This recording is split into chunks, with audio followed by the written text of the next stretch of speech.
Hi friends, అందరికీ నమస్కారం. Welcome to employees updates. Friends, ఈ ఛానల్ ద్వారా టీచర్లకు, ఉద్యోగులకు మరియు పెన్షనర్లకు సంబంధించి ఎప్పటికప్పుడు లేటెస్ట్ అప్డేట్స్ తెలియజేయడం జరుగుతుంది. ఫ్రెండ్స్, ఉద్యోగులకు కేంద్రం అదిరిపోయే శుభవార్త అయితే చెప్పింది. దానికి సంబంధించి డీటెయిల్స్లోకి వెళ్ళిపోదాం. కేంద్ర ప్రభుత్వం ఉద్యోగులకు, పెన్షనర్లకు ఊరట కలుగుతుందనే చెప్పుకోవచ్చు. ప్రస్తుతం డిఆర్ఎస్ అలవెన్స్ 38% ఉంది. డిఏ ఒకవేళ 4% పెరిగితే అప్పుడు డిఆర్ఎస్ అలవెన్స్ 42% చేరుతుంది. దీనికి అనుగుణంగా ఉద్యోగుల వేతనం కూడా పైకి కదలనుంది. ప్రతి నెల labour bureau consumer price index for industrial workers ప్రకారం డిఏను లెక్కిస్తారు. కార్మిక శాఖకు చెందిన ఒక అనుబంధ విభాగమే లేబర్ బ్యూరో ఆల్ ఇండియా.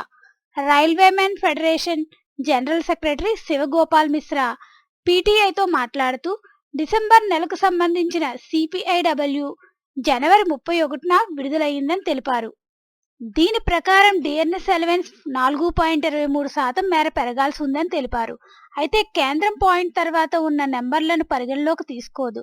అందువల్ల డిఏ పెంపు 4%గా ఉండొచ్చని వివరించారు. అందువల్ల డిఏ అనేది 42%కి పెరిగే అవకాశం ఉంది. అలాగే ఆర్థిక మంత్రిత్వ శాఖకు చెందిన ఎక్స్పెండిచర్ డిపార్ట్మెంట్ డిఏ పెంపునకు సంబంధించి ఒక ప్రతిపాదన సిద్ధం చేస్తుందని, దీన్ని కేంద్ర కేబినెట్ ఆమోదించాల్సి ఉంటుందని ఆయన వెల్లడించారు. డిఏ పెంపు అనేది 2023 జనవరి 1 నుంచి అమల్లోకి వస్తుంది. ప్రస్తుతం 1 కోటికి పైగా ప్రభుత్వ ఉద్యోగులు, పెన్షనర్లు 38% డిఏ పొందుతున్నారు. చివరిగా డిఏ పెంపు అనేది 2022 సెప్టెంబర్ 28న జరిగింది. ఈ పెంపు 2022 జూలై 1 నుంచి వర్తిస్తుంది. కేంద్ర ప్రభుత్వం డిఆర్ఎస్ అలవెన్స్ ను ప్రతి సంవత్సరం 2 సార్లు పెంచుతుంది. జనవరి నుంచి జూన్ కాలానికి ఒకసారి డిఏ పెంపు ఉంటుంది. అలాగే తర్వాత జూలై నుంచి డిసెంబర్ వరకు కాలానికి మరోసారి డిఏ పెంపు ఉంటుంది. సో ఫ్రెండ్స్, డిఏ ఒకవేళ 4% అయితే పెరిగితే అప్పుడు డిఆర్ఎస్ అలవెన్స్ 42%కు చేరుతుంది. ఫ్రెండ్స్, దీనికి సంబంధించి ఎటువంటి అప్డేట్స్ వచ్చినా మన ఛానల్లో తెలియజేయడం జరుగుతుంది.